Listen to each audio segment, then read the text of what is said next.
जोहार, जय हिंद प्रदेश। साथियों, मैं मुकेश डाबर आज राजस्थान के बांसवाड़ा जिले में हूँ। साथ में मांगीलाल जी नीनामा, इनसे बात करने का प्रयास करेंगे। बहुत बहुत स्वागत है दादा आपका। खूब खूब जोहार आपके चैनल को और आपको। मैं आपके बारे में थोड़ा जानने का प्रयास करूँगा। आप हमारे चैनल पर पहली बार इंटरव्यू दे रहे हैं। एक बार हुआ था बदनावर में, लेकिन आज मौका मिला है आपसे। थोड़ी ज़्यादा देर टाइम लगा, थोड़ा ज़्यादा टाइम लगा। मांगू उर्फ मांगीलाल जी नीनामा, पढ़ाई के क्षेत्र में कहाँ तक आपने पढ़ाई करी है? थोड़ा देखो, मैं मूलतः मांगीलाल नीनामा, मैं प्रतापगढ़ जिले की जो जलोट पंचायत समिति उसका गांव सेवना है, वहाँ का रहने वाला हूँ। और MA इंग्लिश से मेरी MJMC journalism and mass communication जो सब्जेक्ट है उसमें भी मेरा मास्टर डिग्री है। जर्नलिज्म, पत्रकारिता जी। और इधर अभी लो करियर चल रही है मेरी। और अब काफ़ी चीज़ें हैं एनजीओ में है। और मार्शल आर्ट में ब्लैक बेल्ट हूँ, उसमें भी युद्ध गुरु जो एजुकेशन होता है उसमें भी अपन ले रखा है, ये है।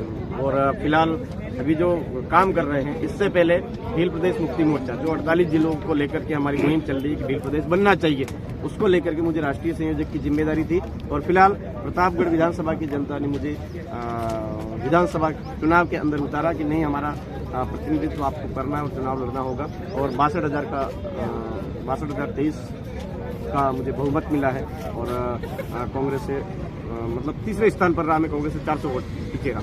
62,023 लोगों के आप मतलब देखे जाए तो विधायक हैं। जी बिल्कुल। तो आप पढ़ाई के क्षेत्र में थे और अचानक से पॉलिटिक्स में आने का कारण? देखो, पॉलिटिक्स में तो देखो अपनी तरफ से नहीं, आज प्रतापगढ़ विधानसभा की जनता ने मुझे राजनीति के अंदर डाला है। उनकी शायद कहीं ना कहीं आस है कि हमारी जो आवाज़ है ये विधानसभा में इनके माध्यम से पहुंचनी चाहिए। तो उन्होंने शायद मुझे माध्यम बनाया, तो एक दिन खरा उतर करके उनकी आवाज़ विधानसभा में जरूर दी जाए। अगली बार की क्या रणनीति? अगली बार की तो क्या है, देखो हमारे पूर्वजपुर के आगे पीछे का ज़्यादा वो नहीं करते थे। और जो अन्याय अत्याचार उनके साथ में हो रहा था उसका मुकाबला करते थे। तो हम भी अन्याय अत्याचार शोषण का मुकाबला कर रहे हैं। हो सकता है हमारे डिक्शनरी में कभी शहीद होने का टाइम लिखा हो तो ये पहले का नहीं कह सकता हूँ। इसलिए हमारा जो प्रयास है वो अनवरत जारी रहेगा। आप आदिवासी परिवार से जुड़े थे, तो आदिवासी परिवार का लगभग कितना % रिजल्ट रहा है सही? देखो, आदिवासी परिवार संवैधानिक जन जागरण है, उसका ही परिणाम आज है कि आज हर युवा संविधान के प्रति सजग हुआ है। अपने पूर्वज पुरखों की जो बलिदानी हुई उसके प्रति सजग हुआ है। हमारे अपने इस क्षेत्र के जो संवैधानिक मूल्य उनको समझा है।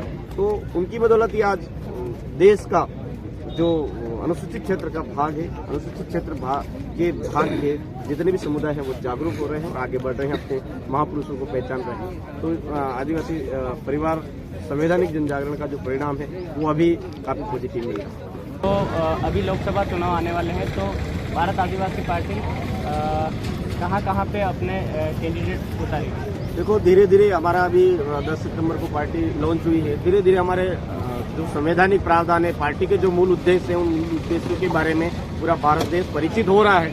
जैसे जैसे लोग परिचित होते जा रहे हैं वैसे वैसे भारत आदिवासी पार्टी का जो विस्तार है वो बढ़ता चला जा रहा है। और हमको आशा है कि जैसे 1980 में भाजपा ने नींव रखी और बहुत आज पूरे देश पे राज कर रहे हैं, तो कल जाकर के भारत आदिवासी पार्टी भी पूरे देश पर अपना शासन सत्ता स्थापित करेगी। और देश के अंदर जो लोकतंत्र है, असली लोकतंत्र को स्थापित करने में भारत आदिवासी पार्टी नंबर 1 पर आएगी, ये हम पास हैं। भारत आदिवासी पार्टी अभी देखा जाए तो पहली बार अपना कैंडिडेट लोकसभा में उतारेगी। और भारत आदिवासी पार्टी के सामने 2 राष्ट्रीय लेवल की पार्टियां हैं और बीजेपी ने दावा ठोक दिया है कि हम अब की बार 400 पार। तो कैसे सामना करोगे? देखो, वो अब की बार 400 पार वो मूल दावे के साथ में कह कैसे रहे हैं, क्योंकि कहीं ना कहीं उनके हाथ में उन्होंने शासन सत्ता स्थापित करके जो EVM है, हम तो कभी आज से नहीं बहुत लंबे समय से मांग करते हैं कि बैलेट पेपर पर चुनाव होने चाहिए। इस वजह से वो कहीं ना कहीं पूरे दावे के साथ में ऐसी बातें कहते हैं। लेकिन अब बहुत जल्द हम उस चीज़ को समझ चुके हैं। उनकी जो नीतियां हैं वो नीतियां पूरे भारत देश को गुलाम बनाने की नीतियां है वो पूरा भारत देश का बच्चा बच्चा जान चुका है। वो धर्म के नाम पर लोगों को बेवकूफ़ बना रहे हैं। वो कह रहे हैं कि राम आएंगे, है ना। अरे भाई, आप पहले आए हो या राम, आपके जो शास्त्र कह रहे हैं वो पहले आए। आप कौन होते हो जो राम को लाने वाले हैं? उनके नाम पर आप राजनीति कर रहे हो, ये सबसे बड़ी शर्मनाक बात है। इसलिए हम कहना चाहेंगे कि बीजेपी और कांग्रेस कोई बड़ी नहीं है। ये देश के अंदर जागरूकता की कमी थी, इस वजह से लोगों ने राज कर लिया और आज पूरे देश को कहीं ना कहीं गलत तरीके से दबाने का प्रयास कर रहे हैं, लोकतंत्र की हत्या करने का प्रयास कर रहे हैं। लेकिन भारत आदिवासी पार्टी बहुत जल्द उनका मुकाबला करते हुए शीर्ष स्थान पर आएगी, पहले नंबर पर आएगी, ये हमको विश्वास है। भारत आदिवासी पार्टी मध्य प्रदेश, गुजरात और राजस्थान में भी कैंडिडेट उतारे थे विधानसभा चुनाव में।